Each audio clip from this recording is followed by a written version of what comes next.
Hello, everyone, and welcome. My name is Adam Roof, and thank you for joining me tonight for this presentation by the Burlington Democratic Party. Tonight, we'll be joined by Owen Milne, who is seeking the Ward 3 City Council seat in the August 17th special election. Before we jump into that conversation, I wanted to share a quick reminder from the party about our nominating process coming up at the end of this week. We'll be holding our vote this Friday, which is June 18th at 12 p.m. via Zoom.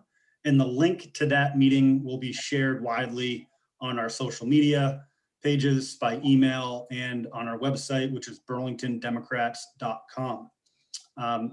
With that, I'd love to get started. We've got Owen Milne with us tonight. For viewers, please know that you can call in. The phone number will be on the screen throughout the show. It's also 802-862-3966, and we look forward to taking your calls throughout the show. Owen, welcome. How are you doing this evening?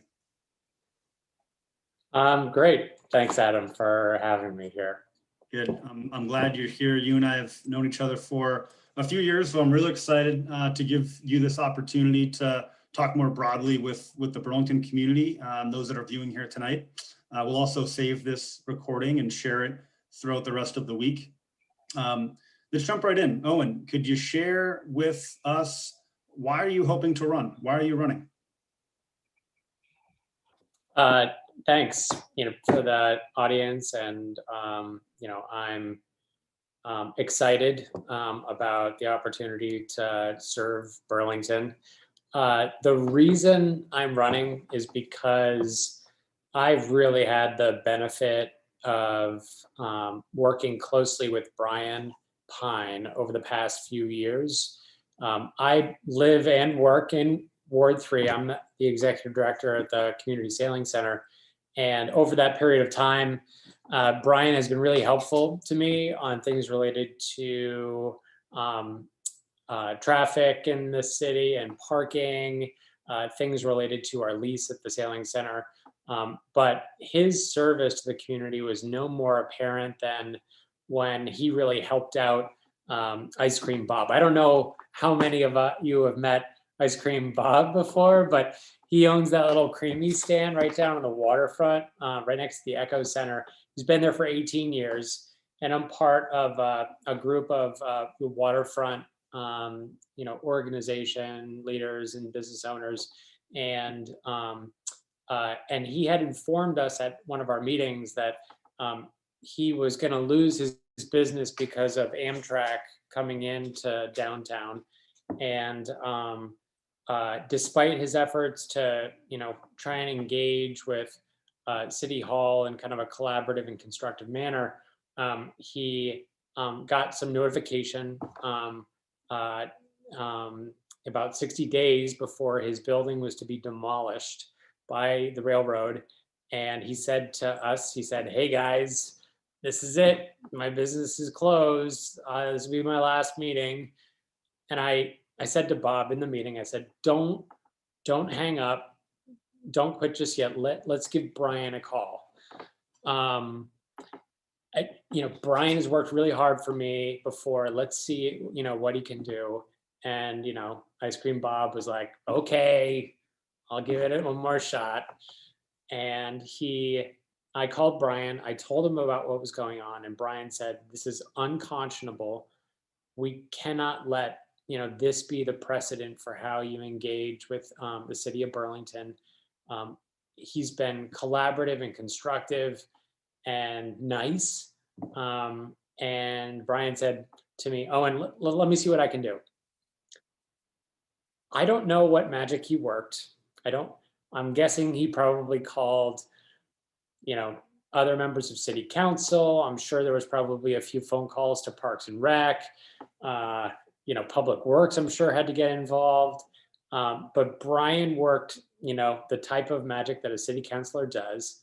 And I get a phone call from Ice Cream Bob about a week or two later. And he calls me and he said, "Owen, you'll never believe it. Brian found me a new spot I can live out the last couple of years of my business on the waterfront. And he said, the new spot is actually even better than where I was before. Uh, and I don't have to close down my business and I get to live it out. He said, and honestly, one of the things that worried me the most was telling the high school kids that I employ that they wouldn't be able to have a job this summer. And so he said, and so Owen, you've got ice cream for life. Or he said, as long as I'm alive, maybe that's a better way to put it. And I said, Ice Cream Bob, you can give my share to Brian. Brian did all the work. I made one phone call. But I tell that story because in my opinion, that's the job of city council. You answer the call, you listen intently, you ask the right questions, you understand the root of the problem, and then you roll up your sleeves and you act. And I know sometimes people consider that to be the part of the job is that's less interesting or less glamorous. But in Sure. my opinion, that's the part of the job that I love the most. Sure. And that's the kind of servant leadership I would be bringing to Burlington. That's a great story. And I also had the chance to work with Brian for a number of years. Great counselor, and he's going to be great at CETO as well. Looking forward towards the special election, which will be on August 17th, we still have to get through the nominating processes. The Democrats will be having our process on Friday, as I mentioned. Other nomination processes will be wrapped up by the end of this week. Oh, and you don't know who else will be in the race, but you have an idea of at least a few who are interested. Could you talk a little bit at this point, what do you see so far are as the things that differentiate you from the other folks who have either committed or are thinking about seeking election in August? Yeah, that's a good question.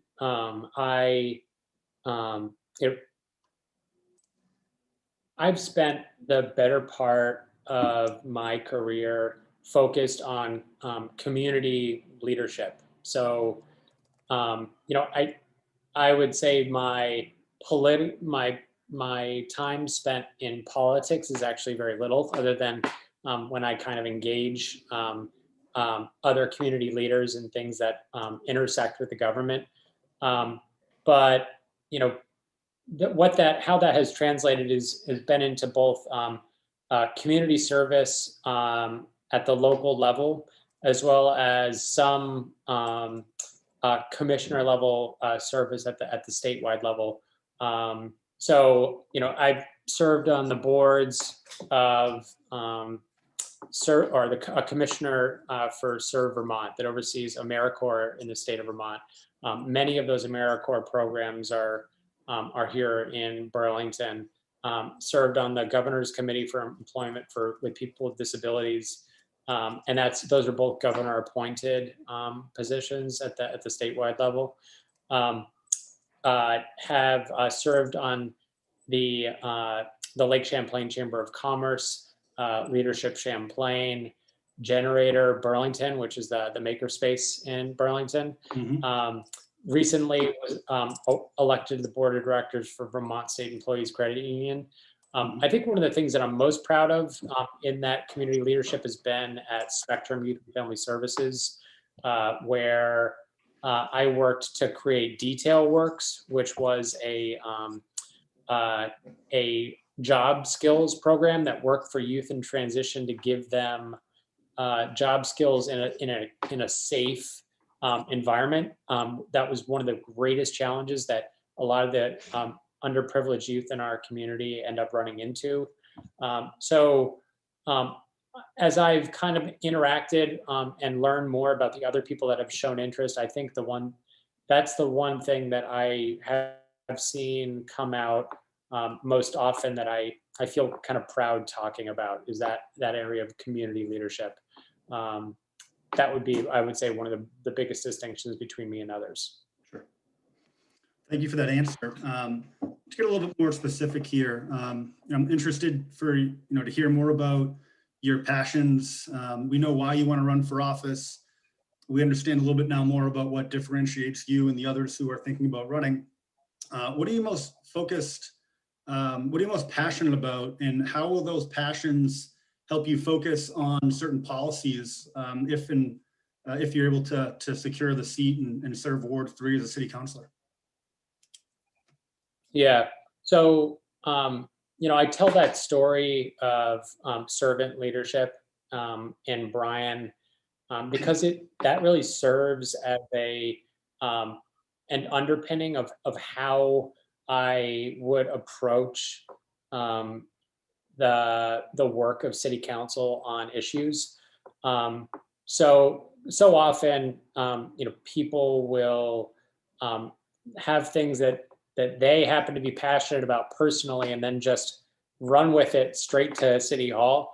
The way that I think servant leadership is different is that um, I'm going to be actively engaged with the people in Ward 3 to um, to inquire on things like, instead of posting on Front Porch Forum about what I want to do and get on board, a lot of what you'll hear from me will be asking people, what are the things that keep you up at night and keep you from being able to put food on the table, and then taking those stories to City Hall and sharing with other counselors about the other things that are trouble spots for the people that are my neighbors. But I know that for the purposes of this, it's important that I also work to identify what those issues are, because sometimes the things that are really interesting, like let's talk about the pit in the center of Burlington, doesn't necessarily impact people's daily lives. So I've been making a lot of phone calls, and Adam, and probably in the hundreds of calls I made over the past couple of weeks. A couple of the things that I keep hearing coming up are housing affordability is a huge issue in Burlington. I keep hearing it time and time again. When I ask that question of, what keeps you from being able to put food on the table, that is absolutely one of them.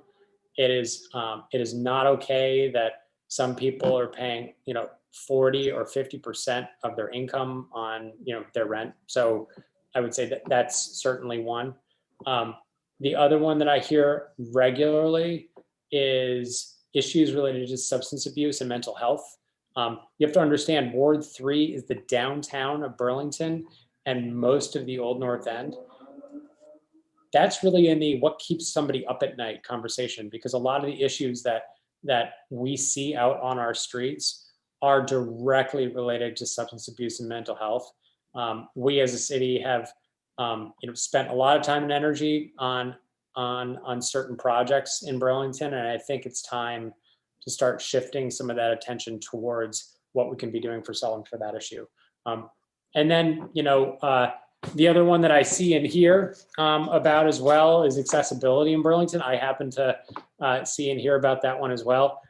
Interestingly, that issue usually comes up when I'm having a conversation with somebody face to face. They bring that up. Whether that's an issue for them, I'm not sure. But those are three things that I hear about actually with some regularity.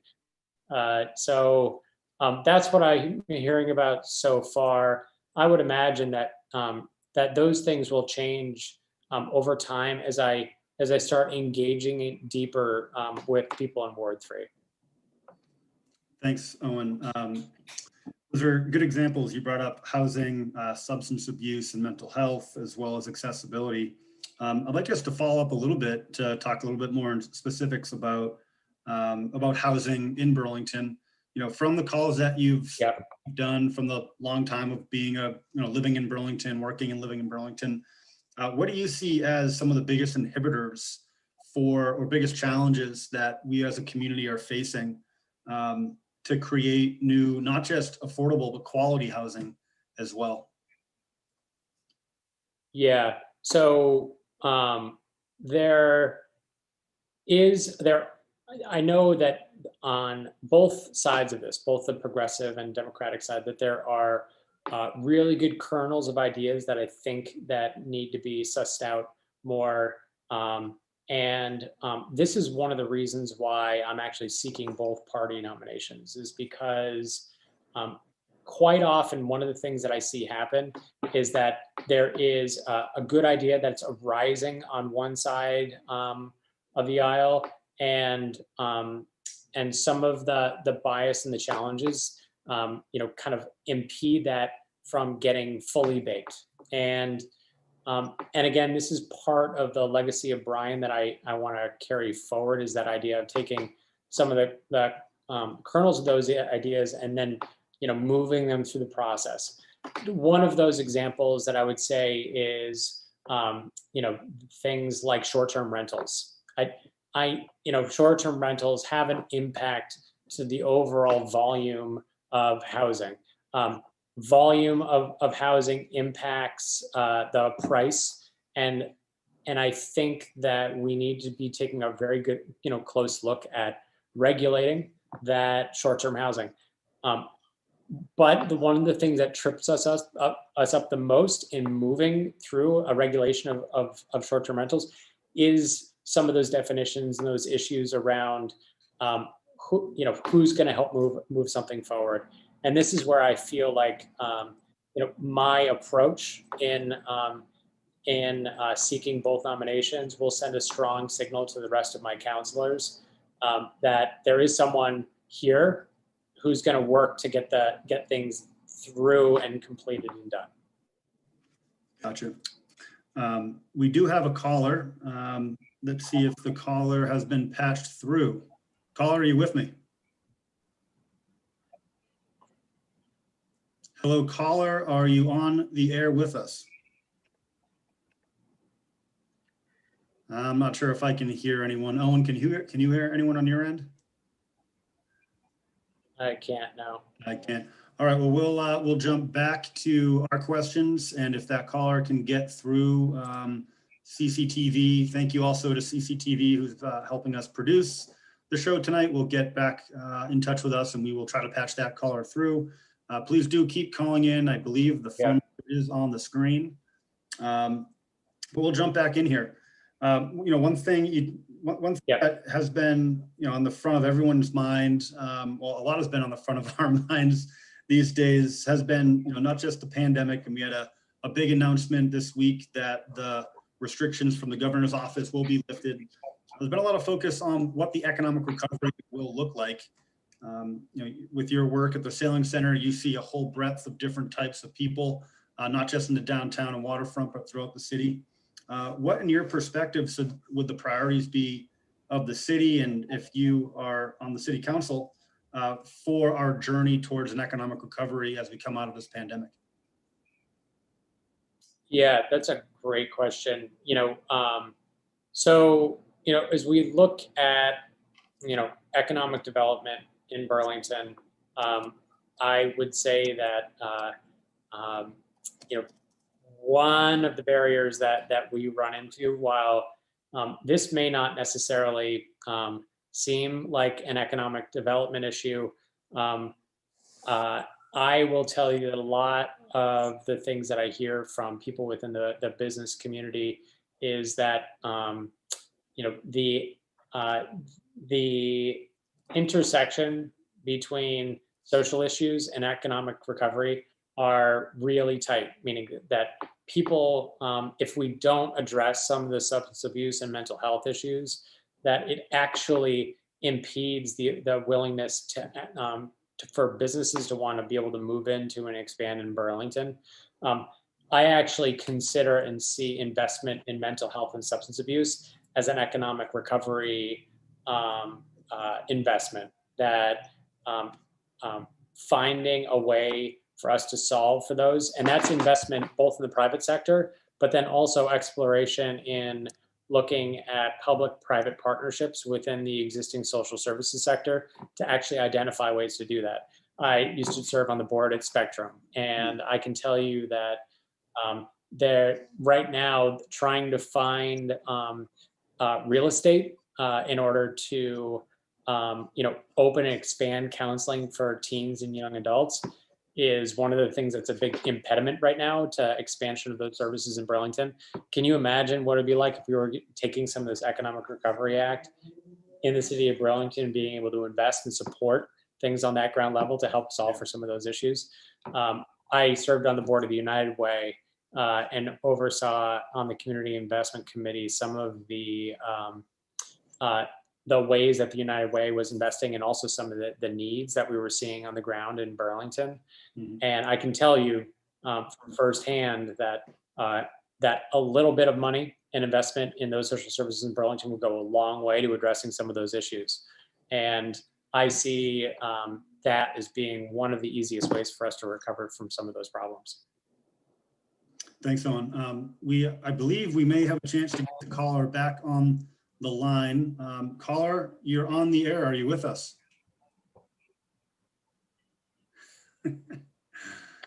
Maybe not. Owen, can you hear anyone on your end? No, unfortunately not. No. If the caller wants to shoot an email to burlingtondems@gmail.com, I'm happy to take any questions that way as well. Again, that's Burlington, fully spelled out, Dems, DEMS @gmail.com. I'll be checking that email for the remainder of the show if you have any more questions. Thanks, Owen, on that answer of economic recovery. I tend to agree that there is an intersection between economic and community development. In fact, we have in Burlington a whole department dedicated just to working on that intersection. Another piece that's really important that I wanted to make sure that we elevated and centered tonight is our conversation about public safety and more specifically policing. Can you talk a little bit about, I know you've thought about this quite a bit over the years. Can you talk a little bit about your philosophy on how to be looking forward on public safety and policing? Yeah, so I would say that I am very eager, like I'm sure we all are, to see the results of the work that the consultant comes to brings back that sheds some light on how we use those public safety services in the city of Burlington. I have been getting asked the question, do you believe in cutting, defunding the police? Or sometimes the question will be, would you cut the budget by 50%? And the answer that I often find myself giving is, I don't know yet. And the reason I say that is because having come from a consulting background, I did work in a workplace consulting entity that actually helped drive transformational organizational change for businesses and large organizations. I can tell you that having the information available on how resources are used is the tool that everybody uses in order to cut through the emotional dissonance that gets in the way of getting towards where you ultimately want to go. Do we need people, armed officers making traffic stops? Do we need armed officers attending, to fender benders in Burlington? What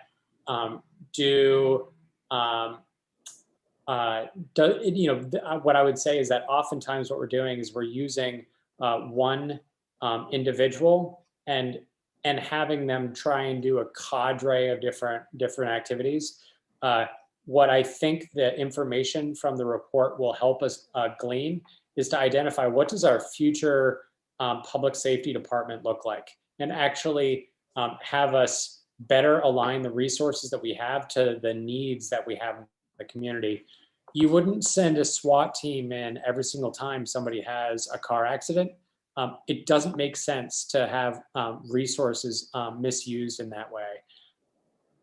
I would be the counselor who would be taking a deep dive into that information, because I'm comfortable in that space of really looking at what the numbers are looking at how the resources are used and then making sure that they're matched. I do it every day at the Sailing Center in leadership in that position.